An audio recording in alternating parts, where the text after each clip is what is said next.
మీ ఇంట్లో సకినాలు చేస్తే ఈ ఆడుకునే ఆటలన్నీ చేస్తారా? ఇవన్నీ మేము మా శ్రేష్ట కోసం చేసిన ఆటాలు. ఇసుర్రాయి, ఉట్టీలు, స్పూన్స్, జల్లెడ, బౌలు, స్లేట్ పైన ఆలు కూడా రాస్తారు. ఇంకా కొన్ని వేపకాయలు భోగి పండ్లు పోసినప్పుడు దాంట్లో కలిపి పోస్తారు. చలో ఇంకా వీడియోలోకి పోదాం. నేను ఈసారి సకినాల పిండి పట్టుడు దగ్గర నుంచి అన్ని ఇంట్లోనే చేసిన. పిండి గిన్నె దగ్గర లేనోళ్ళకి ఒకవేళ ఉన్నా కూడా 1 కిలో 2 కిలో అయితే మేము పట్టమంటారు కదా, నాకు కూడా అట్లనే అన్నారు. సో ఇంకా ఇంట్లోనే చేసుకుందామని ఫిక్స్ అయినా. ఈ ప్రాసెస్ అయితే చాలా బాగా వచ్చింది. మీ అందరికి యూజ్ అవుతుందని వీడియో చేస్తున్నా. ఫస్ట్ 1 కిలో రైస్ ని వాష్ చేసుకొని 2 అవర్స్ నానబెట్టుకోవాలి. మెజర్మెంట్స్ అన్ని డీటెయిల్ గా డిస్క్రిప్షన్ లో పెడతా. 2 అవర్స్ మంచిగా నానిన తర్వాత ఒక క్లాత్ మీద ఆరబోసుకోవాలి. నేనైతే కింద కూర్చోలేను కాబట్టి ఒక టేబుల్ వేసుకుని దాని మీద ఆరబోసుకుంటున్నా. 1 కిలో రైస్ కి 300 గ్రామ్స్ నువ్వులు వేసుకుంటున్నా. నువ్వులు ఎక్కువ ఉంటేనే నాకు సకినాలు టేస్టీ అనిపిస్తాయి. నువ్వులు కూడా మంచిగా గాలించుకొని వాష్ చేసుకొని పక్కన పెట్టుకోవాలి. బియ్యం ఒక 2 గంటలు ఆరిపోతే సరిపోతుంది. 2 గంటల తర్వాత రైస్ ఇట్లా చేయితో తీసినప్పుడు మన చేతికి వెట్టంటద్దు, పదన ఉండద్దు అనమాట. బియ్యం అంతవరకే ఆరిన తర్వాత మన మిక్సీ జార్ లో ఒక షార్ప్ బ్లేడ్ జార్ ఉంటది కదా, ఆ జార్ తీసుకొని దాంట్లో హాఫ్ వరకు రైస్ వేసుకోవాలి. ఎక్కువ క్వాంటిటీ వేసుకోవద్దు. మీ మిక్సీ జార్ సైజ్ ని బట్టి దాంట్లో హాఫ్ మాత్రమే వేసుకొని మిక్సర్ గ్రైండర్ ని లాస్ట్ నెంబర్ లో పెట్టండి. మీకు 3x3, 4x4 లాస్ట్ ఏది ఉంటే దాంట్లో పెట్టేసి ఒక 5 to 10 minutes బ్లెండ్ చేసుకుంటే అది రవ్వలాగా అవుతుంది. సో ఇప్పుడు ఒక జల్లెడ తీసుకొని సన్నం జల్లెడ తీసుకోవాలి. సన్నం జల్లెడ తీసుకొని దాన్ని జల్లించుకుంటే దాంట్లో నుంచి సన్నం పిండి మనకు వస్తుంది. జల్లెడలో మిగిలిన దాన్ని మళ్ళీ మిక్సీ జార్ లో వేసుకొని మళ్ళీ బ్లెండ్ చేసుకోవాలి. సో ఈ ప్రాసెస్ ని రిపీట్ చేస్తూ ఉండాలి. కొంచెం టైం పడుతుంది. నాకైతే 1 kg రైస్ కి 2 hours పట్టింది. బట్ లాస్ట్ కి ఫైన్ బియ్య పిండి అయితే వచ్చింది. మిక్సర్ గ్రైండర్ కి మధ్య మధ్యలో ఒక 10 minutes బ్రేక్ ఇవ్వండి, లేదంటే మిక్సీ జారు హీట్ అవుతుంది. సకినాలకు బియ్య పిండి పట్టుకున్న తర్వాత దాంట్లోకి ఓమ వేసుకొని, ఉప్పు వేసుకొని, అండ్ ఇంకా మనం గాలిచి పెట్టుకున్న నువ్వులు కూడా వేసుకొని కొన్ని వాటర్ వేసుకుంటూ పిండిని మంచిగా కలుపుకోవాలి. నాకైతే సేమ్ గిన్నెలో పట్టించినట్టే వచ్చింది పిండి. నాకైతే చాలా సాటిస్ఫై అయింది. కొంచెం కష్టపడితే పిండి గిన్నె ఫెసిలిటీ లేని వాళ్ళకైతే మంచిగా ఈజీగా చేసుకోవచ్చు ఫెస్టివల్ సీజన్ లో.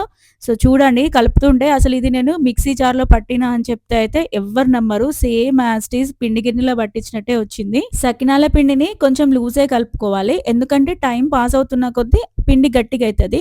సో ఫస్ట్ సకినాల పిండిని కొంచెం లూజ్ కలుపుకొని ఒక 1 hour దాన్ని పక్కన పెట్టాలి. అప్పుడు పిండి మంచిగా నానుతుంది. పిండి మంచిగా నానితే ఏంటంటే సకినం విరిగిపోకుండా వస్తుంది. సో నేను ఇంకా స్టార్ట్ చేస్తున్నా. మేమైతే సకినాలు స్టార్ట్ చేసే ముందు ఫస్ట్ గౌరమ్మని పెట్టుకొని గౌరమ్మకి మొక్కుకుంటాము. అన్ని మంచిగా జరగాలని గౌరమ్మ పెట్టుకొని గౌరమ్మకి బొట్టు పెట్టి స్టార్ట్ చేస్తాము. మా ట్రెడిషన్ లో అయితే ఇది కంపల్సరిగా అందరు ఫాలో అవుతారు. ఇప్పుడున్న జనరేషన్ లో ఎవరు ఏం ట్రెడిషన్స్ ఫాలో అవ్వట్లేదు, కానీ ఫెస్టివల్ సీజన్ లో అయినా మన అమ్మ వాళ్ళు అత్తమ్మ వాళ్ళు ఫాలో అయిన ట్రెడిషన్స్ ఫాలో అయితేనే మంచిగా అనిపిస్తుంది కదా. నేనైతే ఫెస్టివల్స్ అప్పుడు అన్ని ట్రెడిషన్స్ ఫాలో అవుతా. మిగతా టైంలో ఎట్లయినా కామ్ కదా, అట్లీస్ట్ ఫెస్టివల్స్ అయినా మనం ట్రెడిషనల్ గా చేసుకుందాం అనిపిస్తుంది నాకైతే. పిండి చూసిండ్రా ఎంత మంచిగా వచ్చిందో, సేమ్ గిన్నెలో పట్టినట్టే వచ్చింది. చేయితో కూడా పోసుకోవచ్చు, కానీ చేయితో పోసుకోవడం రాని వాళ్ళ కోసం ఒక ట్రిక్ చెప్దామని ఇది చూపిస్తున్నా. కేక్స్ పైన డెకోర్ చేయడానికి పైపింగ్ బ్యాగ్స్ ఉంటాయి కదా, సో ఆ పైపింగ్ బ్యాగ్ లో నేను పిండి పెట్టి మనకు కావాల్సినంత సైజ్ లో కట్ చేసుకుంటే హోల్ అవుతుంది కదా. సో మనం ఎంత సన్నగైనా పోసుకోవచ్చు, ఎంత దొడ్డుగైనా పోసుకోవచ్చు. ఇవి గోలిన తర్వాత కూడా సేమ్ టేస్ట్ ఏం చేంజ్ అవ్వలేదు. సో కొంతమంది అనుకుంటారు ఇట్లా పైపింగ్ బ్యాగ్ తో చేస్తే టేస్ట్ మంచిగా రాదని అనుకుంటారు, కానీ టేస్ట్ రెండు సేమ్ వచ్చినాయి. చేయితో మనం ఒక్కటి చేసే లోపు పైపింగ్ బ్యాగ్ తో 2 చేయొచ్చు. అంత ఈజీగా మెస్సీ లేకుండా చేసుకోవచ్చు. మేము ఇంకా కొన్ని చేయితో పోసినాం, ఇంకా కొన్ని పైపింగ్ బ్యాగ్ యూజ్ చేసి పోసినాం. శ్రేష్ట కోసం ఆటాలు కూడా పోస్తున్నా. స్పూన్స్ ఇట్లా బోర్లేసి దానిపైన పోస్తే స్పూన్ షేప్ లో వస్తుంది. ఆ స్పూన్ ని డైరెక్ట్ గా గోలియడం అనమాట. ఇది ఎట్లా గోలియాలో కూడా చూపిస్తా. గిన్నె కూడా ఇట్లా కొంచెం నూనె రాస్తే ఈజీగా వస్తాయి అనమాట. మా చిన్నప్పుడు మా అమ్మ వాళ్ళు మాకు ఇవన్నీ ఆటాలు చేస్తుండే. గిన్నెలు, స్పూన్స్, ఉట్టీలు, జల్లెర్లు, స్లేట్స్ మస్తు ఫన్ అనిపిస్తుండే. వీటితో ఆడుకుంటూ మంచిగా తింటుండే. మీ దాంట్లో కూడా ఎవరైనా చేస్తారా ఇట్లా సకినాలు చేసిన రోజు ఆటాలు చేయడం? మా ఫ్యామిలీస్ లో అయితే పిల్లలు ఉన్న వాళ్ళైతే కంపల్సరిగా ఈ ఆటలు అన్ని చేస్తారు. ఇప్పుడు నేను చేసేది ఉట్టి పైపింగ్ బ్యాగ్ తో చేస్తుంటే అయితే ఇంకా మస్తు ఈజీ అనిపించింది. నాకైతే సేమ్ ముగ్గేసినట్టే అనిపించింది. సో ఇంకా మా శ్రేష్ట కోసం శ్రేష్ట నేమ్ రాస్తున్నా. ఎంత మంచిగా వచ్చింది కదా. నాకైతే ఇవన్నీ మంచిగా అనిపించినాయి పైపింగ్ బ్యాగ్ తో చేసినవి. సకినాలు అన్ని పోసిన తర్వాత కొంచెం సేపు ఆరనివ్వాలి. సకినాలు తడి ఉండొద్దు, మనం ఇట్లా టచ్ చేస్తే వెట్ అంటొద్దు.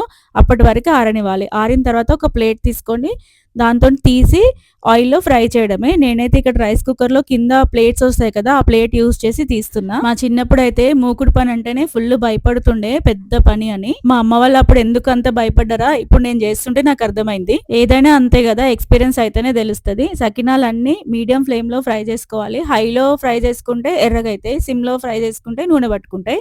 సో, మా సకినాలైతే మొత్తం అయిపోయినాయి. నెక్స్ట్ బిల్లప్పాలు, చెకోడీల రెసిపీ చూపిస్తా. బిల్లప్పాల కోసం శనగపప్పుని నేను ముందు రోజు నైటే నానబెట్టుకుంటున్నా.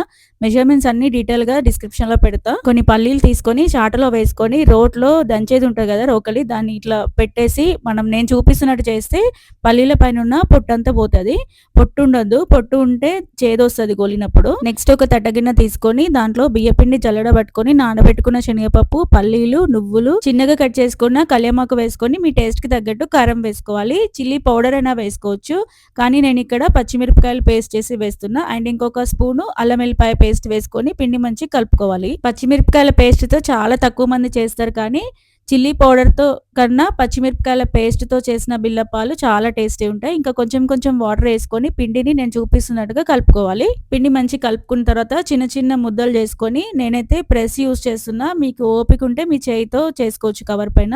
ప్రెస్ పైన ఇట్లా వాటర్ తడిపేసి పెట్టేసి దానిపైన కవర్ ఏసి కవర్ పైన ఆయిల్ రాసుకొని ఆ పిండి ముద్ద పెట్టేసుకొని ప్రెస్ చేస్తే ఈజీగా అవుతది. సో, ఇది పూరి ప్రెస్ అంటారు కదా! కానీ మేమైతే దీన్ని బిల్లప్పాలకే యూజ్ చేస్తాం. పూరీలకి, చపాతీలకి యూజ్ చేయం. గట్టిగా ప్రెస్ చేయొద్దు. గట్టిగా ప్రెస్ చేస్తే పప్పు పగిలిపోతది. జెంటిల్‌గా ప్రెస్ చేసి దాన్ని మళ్ళీ చేయితో సెట్ చేసుకోవాలి. సెట్ చేసుకొని మధ్యలో హోల్ చేస్తే బిల్లప్ప రెడీ. మేమైతే దీన్ని బిల్లప్ప అంటాం. కొంతమంది గారెప్పలంటారు. కొంతమంది చెక్కలంటారు. ఎవరి స్లాంగ్ వాళ్ళది అంతే కదా! సో, ఇంకా ఇంతే అన్ని బిల్లప్పాలకి ఇదే ప్రాసెస్. ప్రెస్ చేసుకొని ఆయిల్‌లో ఫ్రై చేసుకోవడమే. నెక్స్ట్ చెగోడీల రెసిపీ చూసేయండి. బియ్యపు పిండిలో ఉప్పు, కారం, నువ్వులు వేసుకొని కొంచెం వేడి నూనె వేసుకుంటే చెగోడీలు మంచిగా క్రిస్పీ వస్తాయి. నేను ఇక్కడ హాఫ్ కేజీ బియ్య పిండికి ఒక టేబుల్ స్పూన్ ఆయిల్ హీట్ చేసి వేసిన. ఇంకా కొన్ని వేడి నీళ్ళు వేసుకోవాలి. కొంచెమే మిగతావన్నీ చల్లటి నీళ్ళు వేసుకొని నేను చూపిస్తున్నట్టుగా పిండి కలుపుకోవాలి. సో, ఇంకా చెగోడీలు చేయడానికి మిషన్‌లో ఏం రాలేదు కాబట్టి మనం చేయితోనే చేసుకోవాలి. సో, నేను ఇట్లా ప్లేట్ బోర్లేసి కొంచెం ఆయిల్ రాసుకొని చెగోడీలు చేసేస్తున్నా. అన్నిట్లో ఈజియెస్ట్ అంటే చెగోడీలే. ఈజీగా చేసేయొచ్చు. అన్ని చెగోడీలు చేసిన తర్వాత కొద్దిసేపు ఆరిన తర్వాత ఫ్రై చేసుకోవాలి. అంతే మా ఇంట్లో సకినాలు, బిల్లప్పాలు, చెగోడీలు రెడీ. మరి మా ఇంట్లో సకినాల ముచ్చట ఎట్లుంది? మీ అందరికీ యూజ్‌ఫుల్ అయితదా? కామెంట్ చేయండి.